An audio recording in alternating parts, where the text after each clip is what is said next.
To get my mind right for a far-out show that I think really makes some great connections between ancient aliens and ancient history, the races and blood types, the elite and the bloodlines, the inner earth and abductions, reptilian beings and a century-long manipulation of humanity, and 1,000 other threads on the conspiracy sweater. No one's freezing out in the cold tonight. I don't know what more you'd want from a THC. But we all know humanity has a rich history of experiences with a wide variety of strange humanoids, including Bigfoot, the Greys, reptilians, gnomes, fairies, and many other things. While still mysterious, the popular motif is that Bigfoot lives in the woods, the Greys are from Zeta Reticuli, and the rest may be some type of multidimensional beings. But maybe all these things are a lot more connected than previously thought, and there's a strong case to be made that the places they call home reside right beneath our feet. Well, today's guest, William Michael Mott, is one of the leading voices that has been taking that position in his book, Caverns, Cauldrons, and Concealed Creatures. Now in its 3rd edition, it's considered by many to be some of the most comprehensive and entertaining work on this subject, and I couldn't agree more. I'm psyched to have him here. Mike Mott, my man, welcome to THC. Thank you, Greg. I appreciate it, man. I really appreciate the invitation. Yeah, this is going to be awesome. I love the idea that other types of intelligent humanoid beings live inside the Earth, and it's quickly becoming one of my favorite topics. And I think you make some great points that the larger UFO, cryptid, paranormal community has missed. But to start us off, a lot of this involves going back and looking at old myths and legends from different parts of the world, areas we're told had no communication in those days, and we find these commonalities in their stories that are really so similar in some cases, it's hard to believe that they would spawn independently in different parts of the world if they weren't based on some real experiences. Would you say that's one of the prevailing thoughts that kind of links up a lot of these arguments you make in the book? Well, sure. I mean, if you think about it, throughout history, that we've always believed, and I mean, we collectively as human beings all over the planet, we've believed in not just a spiritual other world, but in physical other worlds that physically exist. Mm-hmm. And, you know, they called them fairy lands or whatever in Northern Europe and by different names around the globe. But the general idea is that there are others who live there and who occasionally come into our area, take what they need, and then they leave. They come and they take genetic material a lot of times, whether it's from people or animals or crops, and they seemingly vanish without a trace. And this is something that goes all the way back into antiquity, and we see this even today with the UFO phenomenon. You know, we have this whole idea that UFOs come from far away, and because we're told that, we've been conditioned to believe that these are extraterrestrial beings, which really works to the advantage of any race or species, you know, group of species that is living here with us. If they're taking advantage of us in our world, in our realm, I guess you could say, but they don't want us to put a stop to it, then it's totally within their interest to have us, you know, look at the stars and say, oh, well, they come from up there. We can't stop them. You know, we can't interfere with what they're doing. Oh, right. Because, you know, again and again, you'll find this in UFO encounters. You'll find this whole theme of, oh, yeah, we come from up there. We come from this star system and that star system. And it's such an obvious, to me anyway, misdirection where they're saying, we come from far, far away. Look up there, but, you know, don't look under your oceans. Don't look under those mountains over there. You know, don't look deep in that wilderness area. Just look up there, because that's where we really come from. And, you know, this is something that goes all the way back into antiquity, like you were saying, because with Zeus, for instance, you know, Zeus would come down and he would purloin what he wanted from the mortal women and so forth. And of course, that was always about genetics, really, if you look at those stories. And then he would go back to his faraway place, Mount Olympus, which was supposedly so high that no human being could ever reach Olympus. So it was always, look at us. We're way up there. We're out of your reach. You can't possibly do anything about it. And so I think that this is a theme that we see constantly and consistently updated throughout the history of anomalous encounters. Yeah, I agree. And in terms of the UFO story, I had never really thought about that before, but you make a great point that why should we trust these entities outright, especially if they're doing strange experiments on us? A lot of times people say they're very painful. Right. And I guess the argument could be that there's no risk in telling us where they're from if we can't reach there with our technology, but still. Or if we believe that we can't. Right. And look, it's like this. Okay, I'm going to go on a couple of points here, and this is talking about. First, let me say that, you know, think of the Earth as a huge living thing and a huge biosphere. We're finding now what are called extremophile organisms living in all sorts of hostile environments, including far beneath the Earth. if there are other civilizations that have reached a high level of development, which I believe that there were in the past, which were destroyed or had to retreat, whether it was from conditions on the surface becoming less conducive to their health or war or whatever it might have been, then obviously the place to go would be underground and under the oceans. And more UFOs are seen coming and going from volcanoes, mountaintops, mountainsides, and more than any are seen coming from large bodies of water, including our oceans, coming and going, or seen over large bodies of water. Mm-hmm. So that being said, if these beings are so advanced that they can travel across the galaxy, they can warp space and time or create a wormhole or exceed the speed of light or whatever it is they supposedly can do to come way out here to the edge of the galaxy in the boondocks where we live. If they're really that advanced, then if there's something wrong with their genetics or whatever the current theme is, because actually that's the theme that goes all the way back, is that these beings have always wanted our genetics. Right. But if there's some sort of emergency and they're coming here to get genetics, if they're so advanced that they can warp space and time and create wormholes or whatever they do to do what they do, they will be able to repair their genetics. They could rewrite their genetic code. They could repair any errors in their code, because we're reaching the point now where we can almost do that. Yep. Okay. So another thing to think about here is if these beings are so advanced, why don't they just come and get what they need and never even wake anybody up? Why don't they just come in, put down a dampening EM field, something that suppresses, well, I think that's what they do anyway, but something that really suppresses, your awareness, makes you stay asleep, take what they need painlessly, and leave if they're really advanced. But no, they come in, they make a big spectacle. There's a little sadomasochism involved, a little dominance going on here with these things. It's sort of this whole Pavlovian conditioning. It seems to me to be designed to create a Stockholm syndrome sort of reaction in the people that they repeatedly victimize. They come in and they create painful, and terrifying encounters with people. And then they basically say, oh, you're special, you're chosen, we're just here to help you, we created you, blah, blah, blah. But really, if they were that advanced, why would they have to do that? Supposedly, they're telepathic. Well, if they're telepathic, then why don't they know about all the terror and anger and anguish that they cause these people? Why do they keep doing it? Okay, so my point is that these beings are somehow related to us genetically, or else they would not be able to interact with us in the way that they do. They are probably part of the biodiversity of the Earth, to some extent anyway. And by that, I'm touching on the subject of the Nephilim here. But they are part of the biodiversity here. They're very interested in genetics of both people and animals. And, if they were from far away, like I said, first of all, they'd be able to fix their own genetic problems. And second of all, they wouldn't be so fascinated with ours. I agree. And you've also stated in the book, a lot of these things seem super foreign, but they're not. They're really all just humanoid forms with slight variations. Right. And if it was something from the other side of the galaxy, you'd think we'd be seeing some giant amoeba or some kind of really radically different thing. And that's not the case. Right. Or we might not even recognize it. And I'm not saying that there aren't other humanoid forms in the galaxy. Right. I have no doubt that there probably are. But these guys... Occam's razor is a very simple principle, which is the simplest answer is usually the correct one. So if you go back through the history of thousands and thousands of years, you'll find that these beings have always been here. They don't say they came from far away on other planets.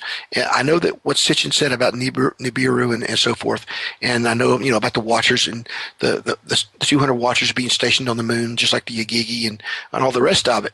But all this stuff is still centralized to the general area of the Earth. The focus is on the genetic biodiversity of the Earth, the garden. Okay, so like you were saying from my book, no matter how outrageous these forms seem initially to people who are having these experiences or these encounters, if you take an objective look at what they're seeing, even though they're initially shocked, there's nothing that they're seeing that does not conform to an earthly vertebrate template. 2 arms, 2 legs, central trunk, 1 head, 2 eyes. In fact, if you go back into the earlier part of the 20th century, there were more strange forms seen then, more bizarre UFO knots, for instance, than there are now, by far. Okay, the range was a little more strange. Again, though, they all still had the same characteristics of a genetic life here. If you were from somewhere in a very remote area. And someone said, hey, I want to show you something. They took you in a warehouse and they showed you an elephant, a giraffe, a Maasai warrior, a penguin, a hermit crab, and an octopus. And you'd never seen any of these things before and you had no idea what they were.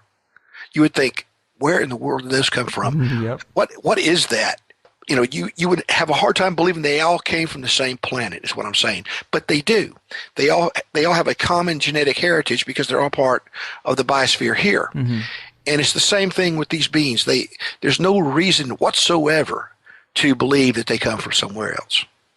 And this situation is much bigger than just the sector of, aliens. But right. Another great point about the alien idea is that if you go back and you look at like the big wave of UFOs in the 40s and 50s, it seems like the technology that the crafts are using has only really, it seems to go parallel with us. That's why a lot of people now are saying they think they were secret government crafts, but maybe there's some other type of being that has a parallel technology that may be 50 years ahead of ours, but it's not so radical that it seems like it came from Zeta Reticuli. Right. Well, if you look at it historically, you'll find, for instance, in the Middle Ages, in the Dark Ages, they were encountering these same beings, except at that time they called them sylphs, fairies, things like this. And these beings at that time had technology, but it was called magical. Magical technology, items, whatever. Charlemagne declared war on what he called the princes of the air, okay, or the kingdom of the air, because these supposedly wooden ships were coming by sky, from in the air, and they were raiding farms and stealing not just livestock but young women. And Charlemagne became so angry that he gathered together his armies and marched them out onto the plain and screamed at the sky for a while, and of course they never came down to fight. Then you go forward a few hundred years or several hundred years, and you'll have other updates to this theme where, for instance, a ship was seen that supposedly threw an anchor and it got stuck on the steeple of a church. Wow. It's as if their technology has always been just a shade ahead of where we currently are, right? Or at least in appearance, in the way they present themselves. Obviously, if you've got something that looks like a wooden ship but it's flying, that's actually some sort of advanced technology. But they don't have a lot of imagination. Okay, they basically try to stay right ahead of the popular concepts in our popular culture, whatever our current popular culture is at the time. During the 1800s, we had the mystery airship flap. Well, at that time, there were no Zeppelins flying around at all, and the hot air balloon was not widely known or was barely getting started. But here were these airships flying around, the southwest of the United States, and you have to ask, are they keeping up with our popular culture or our subconscious in some way? Mm-hmm. Because again, you move forward from that point and you come to the beginning of the UFO age as we know it now, where Kenneth Arnold sees the discs over Mount Rainier, and before that happened, there was another guy named Richard Shaver, yes, who had written about the subterranean ancients who lived inside the earth. And a lot of people consider Shaver a crackpot. In some ways he might have been, but he still seems to have known something, because there are so many things he wrote about which are still very much in ufology today and in witness accounts today. Everything from abduction, subterranean bases, silver disc-shaped craft, which he said were kept in the caves, interest in human genetics, all this stuff. And that was before Arnold had his sighting. Arnold had his sighting of silvery craft. Or they weren't exactly disc-shaped, but somehow out of that, he described them as skipping like saucers. So flying saucers stuck. Well, as soon as he said that, what do we start seeing? We start seeing saucer shapes. Mm-hmm. So they appear to update their presentation to us to match whatever our current expectation is. And if we're reading science fiction, since the pulp age of science fiction, and we're expecting aliens from outer space, well, then how are they going to present themselves? They're going to put on that mask, and they're going to come and say, yeah, that's who we are. Right. Why not? If the misdirection is already laid out for you, why not just step into that role and make it easy on yourself? Exactly. And I know the Richard Shaver saga is pretty popular. We've always kind of glossed over it. Like, it's come up a time or two, but we hadn't really looked at it in any serious depth. But Tell us a little bit more about the details of what he was talking about. He was talking about two underground races that were kind of at war with each other, right? Yeah, he basically was talking about what he believed was a hard materialistic reality. He was pretty much an atheist. He, had a lot of issues, and he even spent some time, in an asylum for a few months. But, how many times do you hear about people who've had these types of experiences having a breakdown? Right. That type of thing. He basically was a guy who was working with a welding gun, and back during that time, the welding guns were highly dangerous. They produced a really powerful electromagnetic field. And while he was welding, he started hearing, when he would run the welding gun, he would start hearing voices. And the voices did not appear to be aware of him. They were just talking talking about the people above them, making noise and all this kind of stuff, and all the terrible things they were doing to people and how hilarious it was, and so forth, which of course ties right in with demonology and things of this nature. But Shaver basically at first thought he was losing it, and then he started seeing evidence that there was something going on, because what they would say would correspond to something that he would see happen. And so at some point he claimed that they basically came after him, and he ended up being taken to the caves because I guess that he had figured out something, or they realized he was listening in, or whatever. But Shaver claimed that, and he did this first through a science fiction story, which he sent as a true account to Amazing Stories.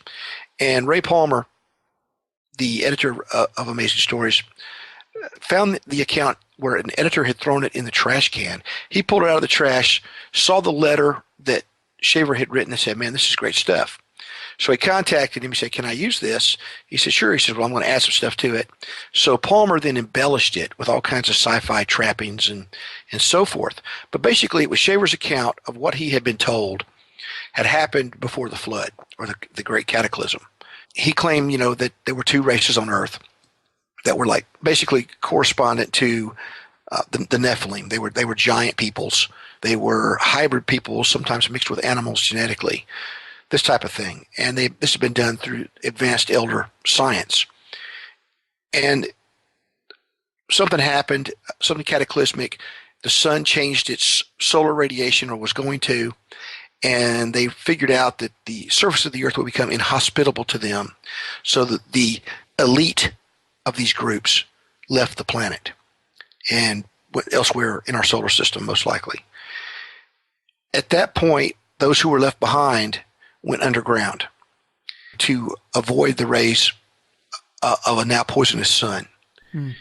It's interesting, if you look at it, you'll find that in the first in the Sumerian king list, and in the books, in the patriarch accounts, the list of patriarchs in the Old Testament, both, you'll see that each successive generation after the flood, the lifespan got shorter and shorter and shorter. And I mean, it went from hundreds of years successively down to scores of years. Okay, as if something had changed. You'll find again, in the apocryphal books, it will talk about how many of these sons of the fallen were locked beneath the earth. And it says it's like a punishment, and their fathers are locked there permanently as a punishment, or until the day of judgment. As the book of Jude, which quotes from the book of Enoch, says, angels who kept not their first estate, but were reserved in chains of darkness until the judgment of the great day. So, the concept is there that these beings fled beneath the surface, or forced beneath the surface. But again, this is a theme that you see all the way up to the present day, whether you're dealing with anomalous humanoids of just about any type. Okay. For instance, Bigfoot, there's an association with low-lying areas. It's just as much as there are mountainous areas, but there are usually caves, sumps, sinkholes, grottos, these types of things nearby, wherever you see these types of beings. And not just Bigfoot. El Chupacabras, it's the same way. In the El Yunque rainforest in Puerto Rico, there are gigantic, extensive cave systems that have never been explored, right there where they've been seeing this thing.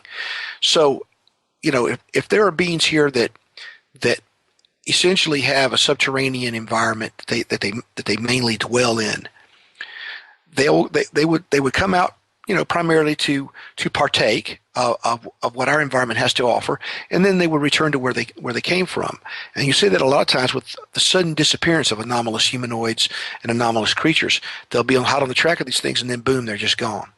And of course, all of these things have been seen in conjunction with tunnels, mines, caves. The list goes on and on. It just makes sense. Even if you're talking about lake monsters, there are often associations with underwater cavern systems. So, yeah, I do. I love the possibility of different creatures and humanoid races living in the inner Earth. But one of the things that my logical brain can't get over is why these seemingly more advanced beings would just surrender the surface to us. The beaches, the mountains, the sunrise and sunset. There's a lot of amazing things to enjoy on the surface. It seems weird that they'd be okay with just staying below ground, unless, of course, they had to. Well, unless they had to. If you look at what they do, they tend to come out mainly by night or at dusk, just like the fairy folk of old, or trolls or whatever who fear the sun. So basically, what they're doing is they avoid sunlight as much as they can.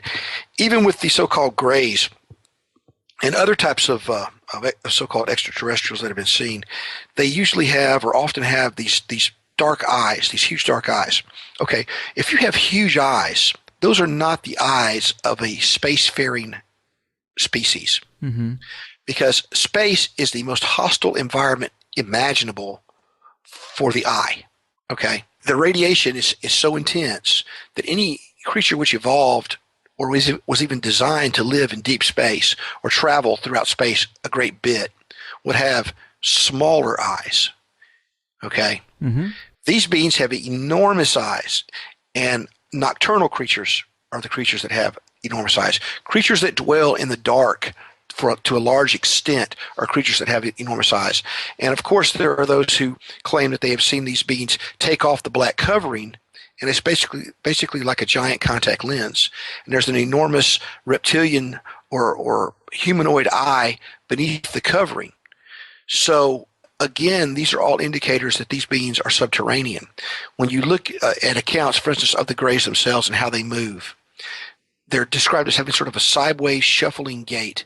They don't take big strides and so forth, and they kind of mill around almost like ants. Okay, and if you were a species that moved, in narrow ways beneath the earth, that's the way you would move, and that's probably the body and the head configuration that you would have. Yeah, I think that makes sense to me. And we were talking about how these stories of these kind of beings, they span multiple cultures, multiple time periods. Let's step back a little bit and highlight some of these similarities amongst the stories. Tell us about a couple of the legends we hear from the East that kind of fit this mold. Well, in Japan, for instance, you have a story about a fisherman who is taken beneath the sea. And he is taken by the king under the sea, and he is taken down there to marry the king's daughter, to create a hybrid offspring. And of course, the king is portrayed as a dragon, okay, a reptilian. If you go to China, you find the same thing. You find the dragon kings who live under the earth, and they too are interested in human genetics, and they come and they take people for purposes of procreation. If you go to the Indian subcontinent and to the Himalayas, you'll find the legend of the Naga folk, the Naga people, who are reptilian humanoids. They are described as looking like snakes or serpents, but they have a human body. And it's interesting because they too are obsessed with kidnapping humans, not just for procreation and sexual pleasure and so forth, but for sadistic purposes, which of course ties in with UFO encounters and what they do to people, and also as a food resource. So this is in all those legends too. And speaking of the Naga in the Old Testament, in the Bible, we're told in the very beginning there's a reptilian humanoid that shows up. He's walking on two legs. He comes into the garden, and what does he do? He attempts to seduce the woman. And in Hebrew, the word for the serpent in the garden is Nahash, okay, which is very, very close to Naga. It is. You could actually spell it Naghash or Nahash.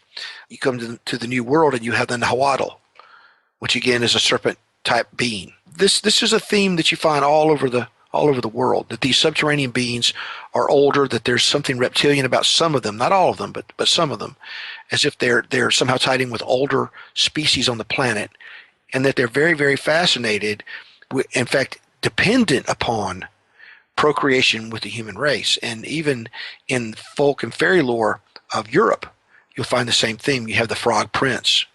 This whole idea in very watered down form of a sort of a reptilian / amphibian humanoid who seduces a woman and says, hey, I may be hideous to you, but I'm really a wealthy and powerful prince. And if you will just mate with me, I will give you everything that you want. I will fulfill all your wishes. And so this is a theme. And of course, that keep in mind that frog prince comes out of a deep well. He's found in a well. So again, this is a theme that is universal. It even exists in Native American folklore. Right. Yeah. The Native Americans, they have quite a few different tribes have really awesome stories, but I think the one that struck me as the most interesting in your book was the Choctaw Indians. I think they have some pretty rich lore about their local mound area, right? Yeah, they do. There's a mound. There's a mound that's open to the public, and they advertise that as the Nanawaya Mound or Cave Mound, but it's not. There's another one that in the last decade or so has been locked away from people. You're really not supposed to go in there and see it. It's back in the swamp, in some woods, and it's a natural formation, or so they say. It's just this huge outcrop of stone and earth, just jutting up out of this swampland.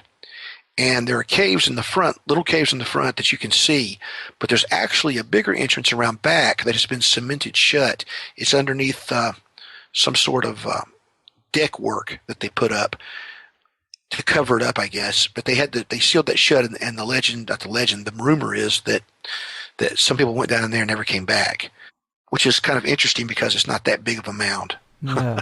So if to go down there and not come back, that there must be some tunnels in there. But they claim that in some of their legends they say they came out of that mound themselves. In other legends they say that there are all kinds of creatures that come out of that mound from the underworld. Shampi, which is their version of Bigfoot, and also Bopoli, which are like little rock throwers, little hairy men that live in the woods and throw rocks. All these types of creatures, a whole range of creatures that supposedly live in and around that area, but actually throughout this whole area where I live, because I'm in Mississippi too.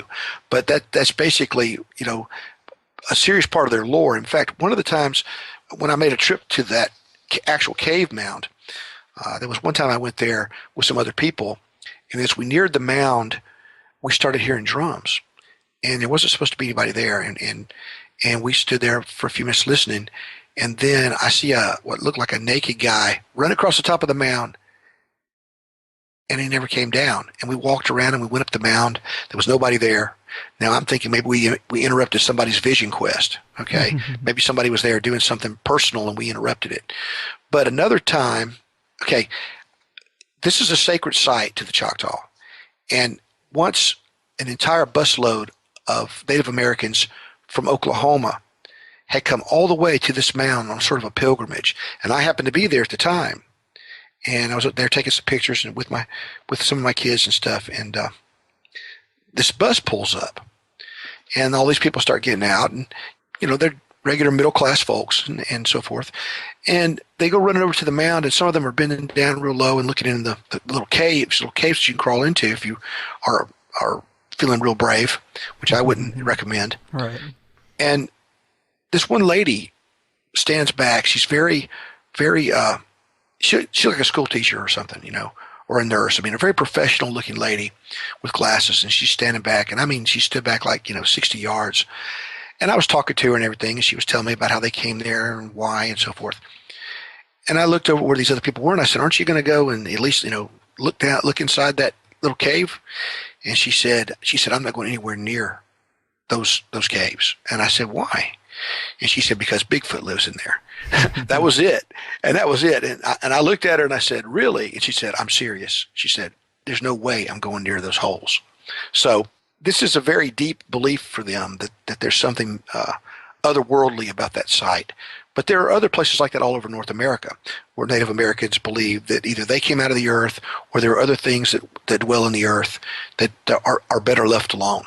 Yeah, and I just love that story about the Choctaw because you have this area, this big public display where they're drawing attention, and then you have this little secret area that Yeah. no one really is talking about. It's classic misdirection. And Well, and that's their business. The way I look at it is that's a sacred site to them. I consider myself lucky to have gotten to go see it a few times. yeah, I wouldn't want somebody trampling if it were my sacred site. I wouldn't want somebody trampling around all over it either.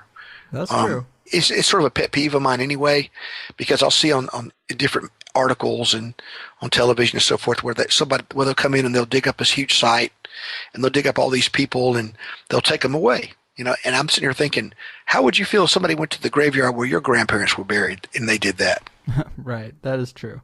And you mentioned, of course, we see similarities to the legends and the myths of Europe, and the fact that, as we talked about, one of the themes is a lot of times the involvement has to do with royalty and genetic manipulation and bloodlines. And so when we get into these stories coming out of Great Britain and Ireland, that is super interesting to me because, of course, it's a big umbrella, but I consider this a conspiracy show. Right. And this is kind of where these two things cross over a little bit almost. Well, they do, and it's interesting to me. I had never heard of David Icke, for instance, when I wrote the first edition of this book. And then he quoted extensively from the first edition in one of his books. I'm not sure which one it was. It might have been Children of the Matrix. It was in one of his books. He quoted quite extensively from it. I'm not a believer in most of what he promulgates, but he does come up with some interesting connections and some interesting research. And some of the stuff he comes up with seems to be legit. Now, I don't believe that people are shape-shifting humanoids. I don't think that that's what's going on with these royals or any of this type of stuff. What he may be describing may be a form of demonic possession. Right. Okay? Something electromagnetic going on. I remember back during the 2000 election, there were people all over the place who said that they saw Al Gore do something really strange when he was on television, where he was in a live interview. He was very angry about the election results which were still not decided, and he was being very, very belligerent. And a whole bunch of people, credible people, said that when he did this, that his skin tone started flickering and everybody else around him stayed normal. He started changing sort of color and started like going from green and red, and then his eyes started looking really strange, like bulging in black, and then it went away. And when this happened, it was all over the internet. Well, now it's not. It's gone. I basically, at that time, I said, well, that's interesting. I'm going to see if I can find that video. It had been on YouTube and stuff. It was gone. So I contacted somebody at CNBC because I figured, well, if anybody's, nonpartisan, it's CNBC. So I contacted them, not CNBC, C-SPAN. Definitely not CNBC. There we go. Yeah, C-SPAN. And so I contacted C-SPAN because they are highly nonpartisan. And I was talking to a guy, and he said, oh, yeah. He said, I remember seeing that. He said, I thought that was really weird. And I said, that was really strange. He said, I couldn't figure that out. And he said, I'll see if I can get the video for you. So I waited, and I sent him. I said, well, I'm still looking for it. I sent him a message. He sends me back a message. I'm still looking for it. Finally, he sends me an email. He says, look, he says, I literally cannot find that video clip anywhere. He said, it has been totally removed from every archive source that we had. He said, it's gone. Wow. See, when you hear things like that, you have to say, what is the deal here? Is there a conspiracy about this type of stuff? Now, do I believe that Gore is a reptilian shapeshifter? No, I don't. I think that what you're seeing is a disturbance in the electromagnetic field that was somehow localized to him, and that the cameras were picking it up, what the human eye couldn't see. That could very well be. I have a hard time. A lot of those videos are up on YouTube, and because of Photoshop and editing, I have such a hard time drawing any kind of conclusion from them. But you can't deny that a theme amongst these myths is preservation of bloodlines and life extension and some type of genetic manipulation. And that's also the theme of the history of our planet's elite, as far as I can tell.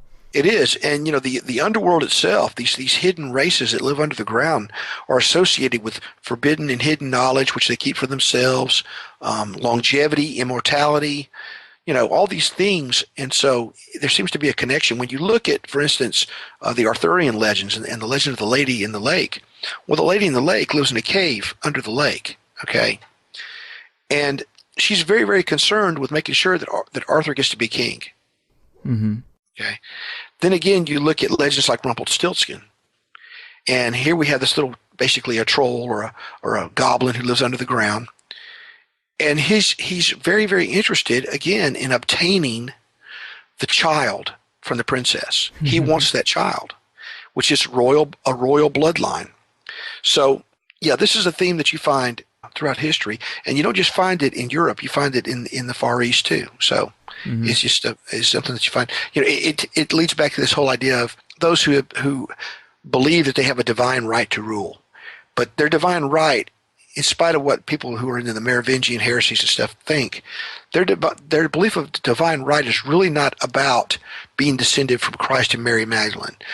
Their belief of divine right goes much, much further back, back into the most distant myths of antiquity, all the way back to ancient Sumer, to the Sumerians. Yeah. And it always has to do with non-human beings who basically set up their offspring, their hybrid offspring, to rule.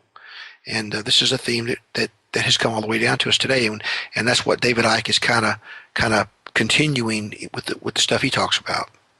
A lot of dots, I think, connect here, because major conspiratorial theme is that the elite are communicating with something non-human. And the two main ways people talk about is either they're taking orders from some alien race, or they're using occult magic rituals to communicate with some spiritual entity. And I think you could also say a third possibility is that there are beings that exist here on the Earth that have probably had an evolution that lasts longer than ours, or maybe they survived the last cataclysm, so they have more information about this planet than we do. Right. And all you have to have is a few contacts in special places, the Vatican, secret societies. You have a few contacts, right. The British royals, and by only communicating with less than 100 humans, you could pretty much control the surface like a chessboard.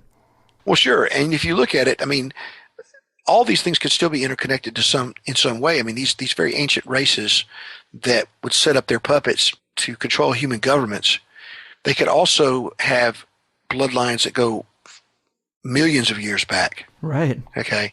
Whether they're hominids or reptilians or whatever. And when I say reptilian, understand that so-called dinosaurs were warm-blooded creatures. They were endothermic. Some of them had feathers so fine that they were basically hair. Okay, so over millions of years, they would probably look just as much like mammals as mammals do. Okay, that's true. Sure. So this whole idea of the seed of the serpent, it's a prevalent theme around the world, and it's part of a lot of secret society stuff too.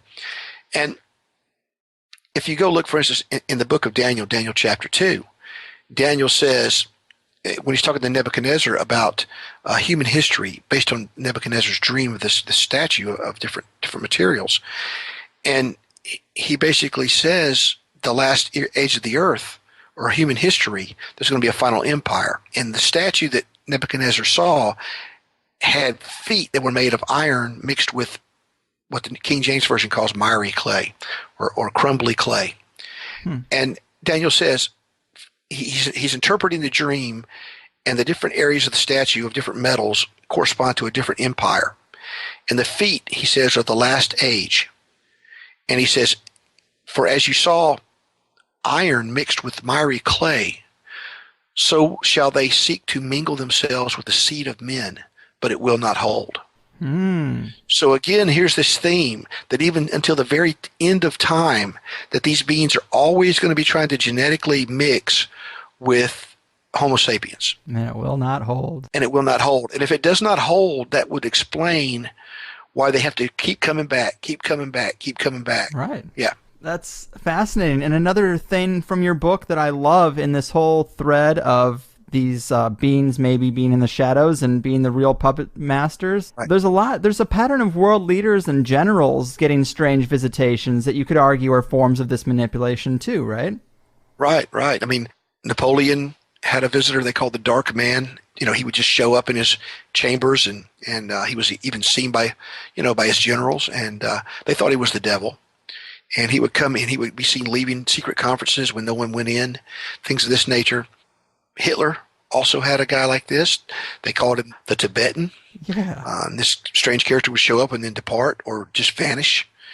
And it's interesting because Hitler himself said, one of his main rationales was he wanted to create a so-called master race, but he was basing this on a race that he claimed that he had had contact with.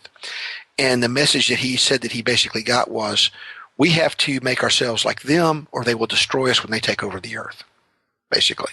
He said, I have seen the new man. He is intrepid and cruel. I was afraid of him. Wow.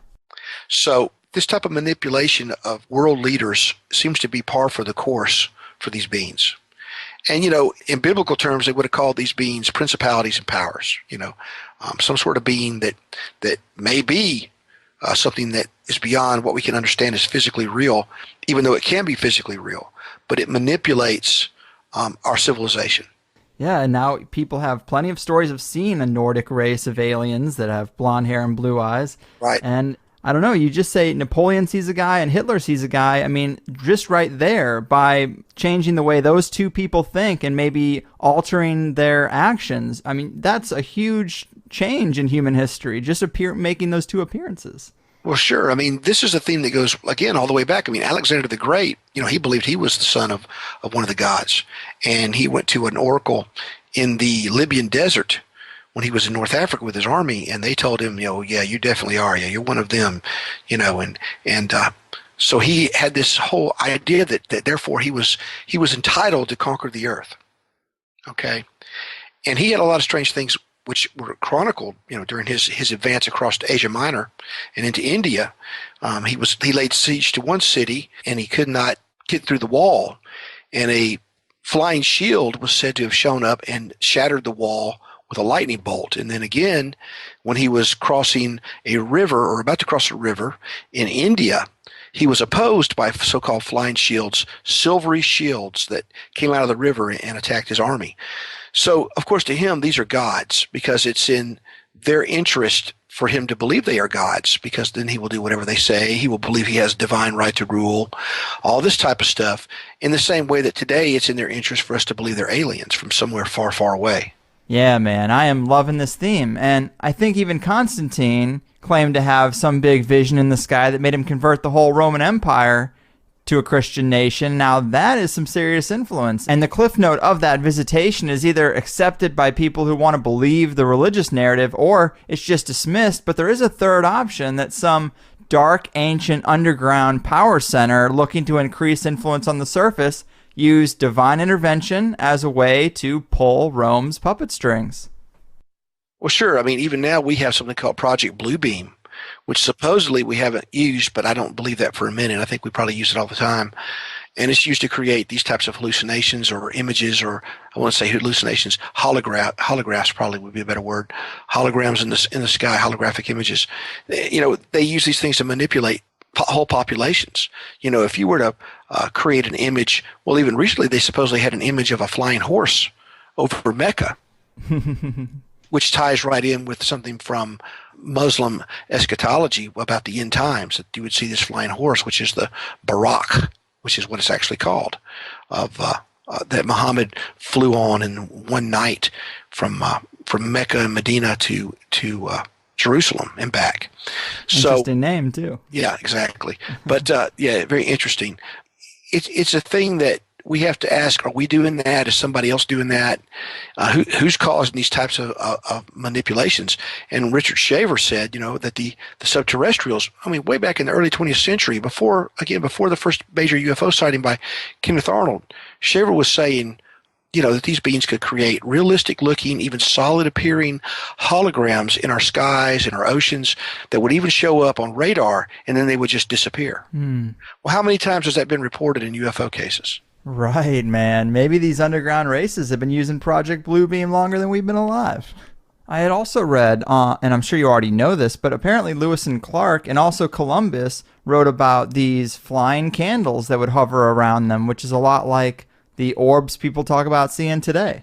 No, actually, I haven't heard that about Lewis and Clark, but it wouldn't surprise me. I think that there was probably a high civilization here in North America at one point, and a lot of these anomalous events tie into that. And I think that these ancient beings that we're talking about are also a part of that. They, just as anywhere else, they're behind the scenes, manipulating cultures and civilizations. I mean, even going back to the Hopi tale of the ant people and the snake people. I mean, you have the same theme of these subterranean beings. In that case, they were helping them survive, but it's just a theme that you see again and again, that they are here. Mm-hmm. This is where they are.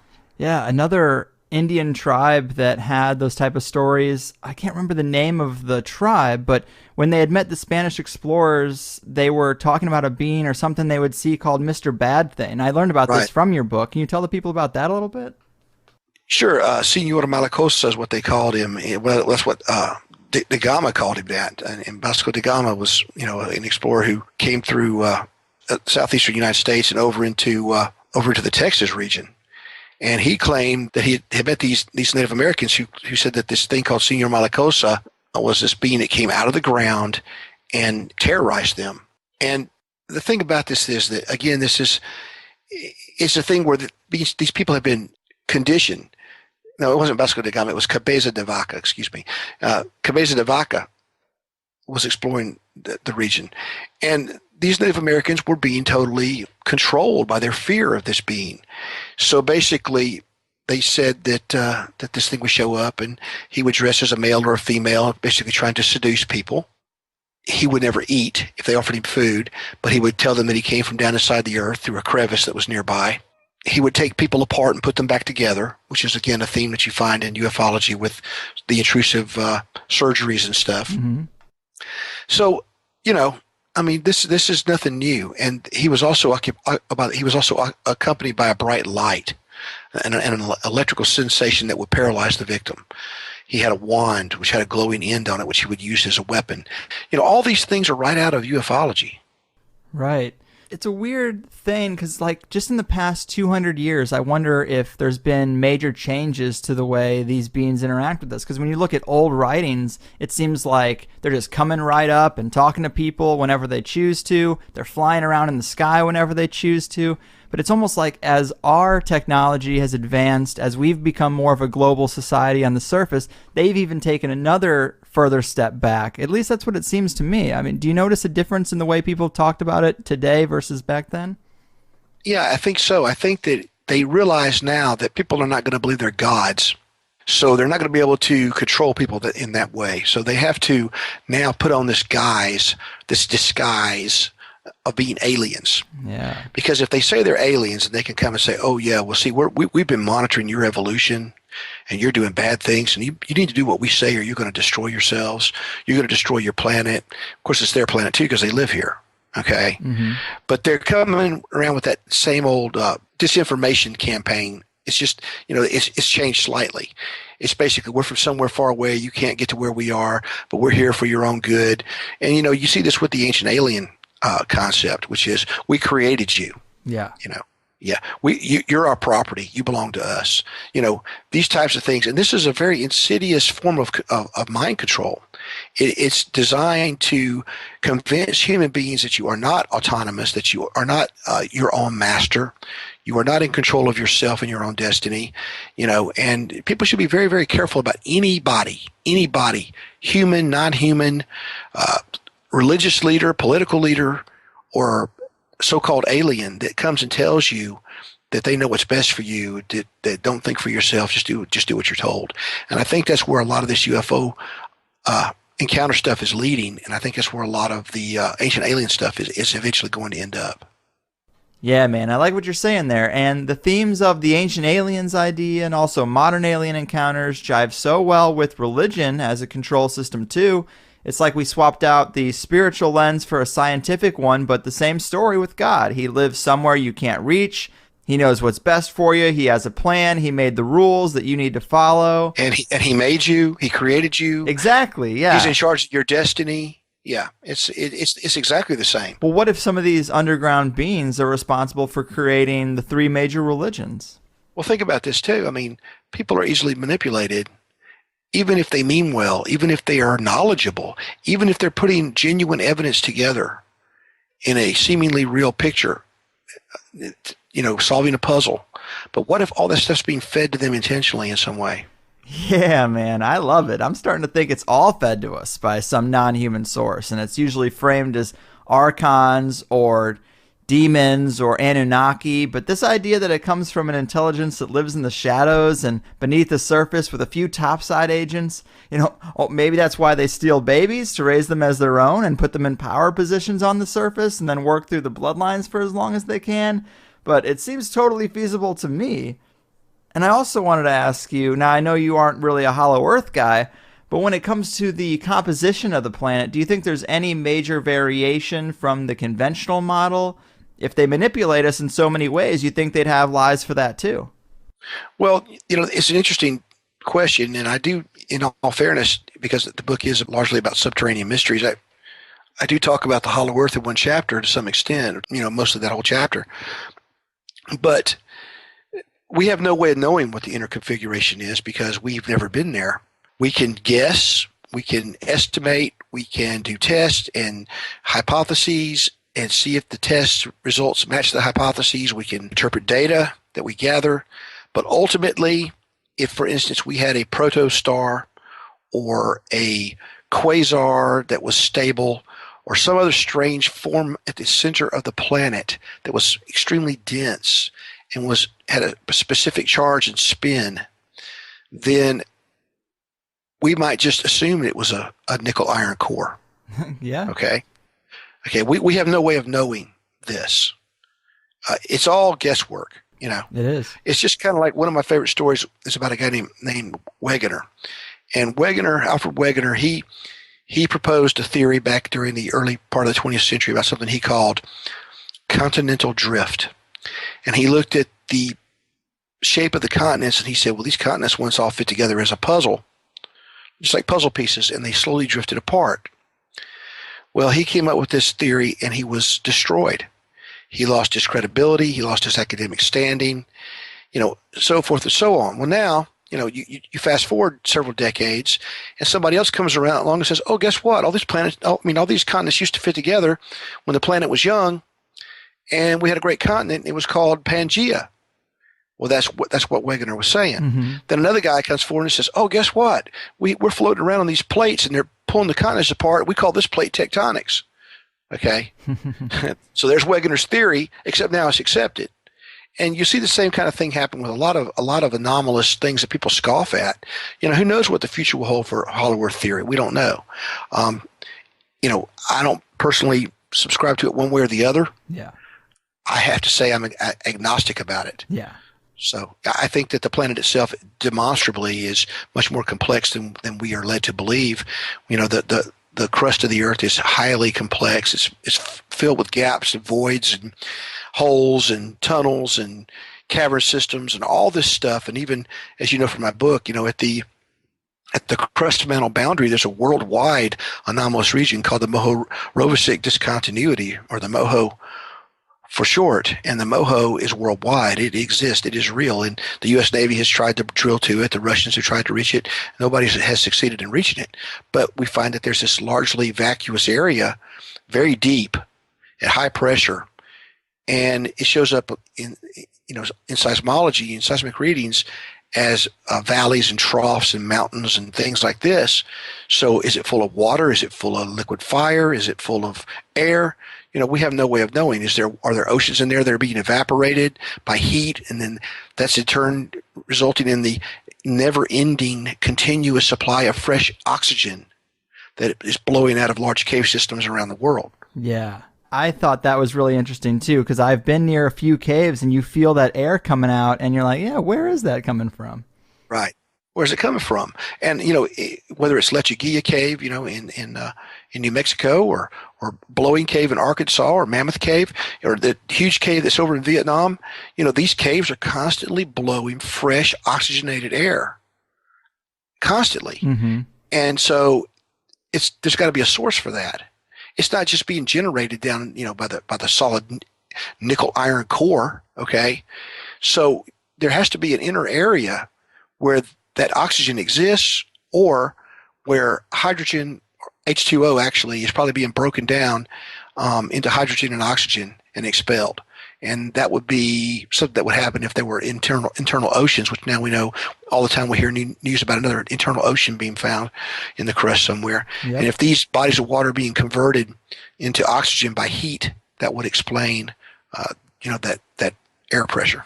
Yeah, and I'm kind of with you on the Hollow Earth. I love the idea of it, but it's some of the theories of its composition are so radically different than what we know. It's hard to wrap my head around the idea of an inner sun or something. But when you bring up this moho layer between the crust and the mantle, that is really all I need, because in terms of surface area, it's the same. You know, it could be just as vast with continents and oceans and all kinds of stuff right beneath our surface, and it doesn't really matter to me if it's looking inward or outward, because that's really the difference we're talking about with a hollow earth theory. It's just that they'd be pointed inward towards the inner sun. But if there's a layer like an Oreo, like a layer of cream in between our crust and mantle, that's just as much surface area. There could be plenty of continents there. The whole Shangri-La thing could be there.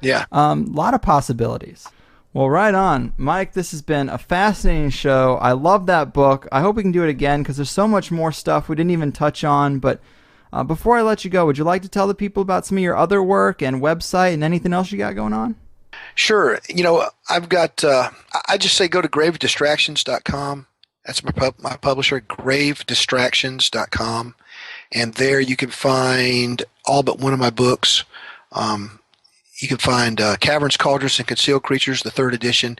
Please get the 3rd edition. It is much more expansive, has a lot more material in it, and it will cost you less. And the others are out of print, or they are supposed to be out of print.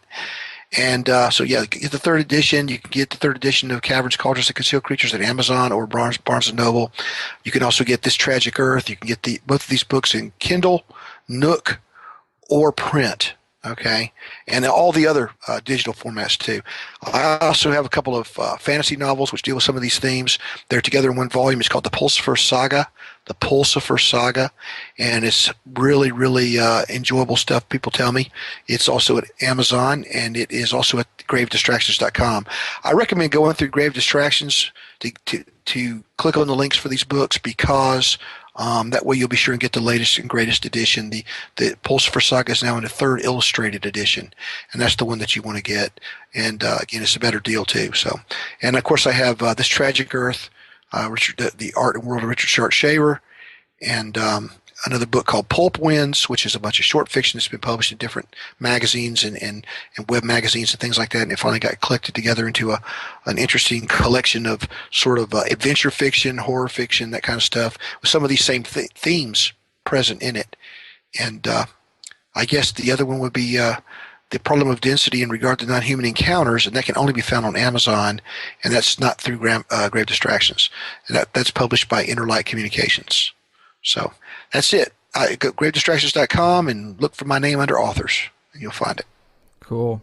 Very awesome, man. Well, can't thank you enough. So glad Dean Dominic DeLucia pushed me to get in touch with you. It has been a real blast.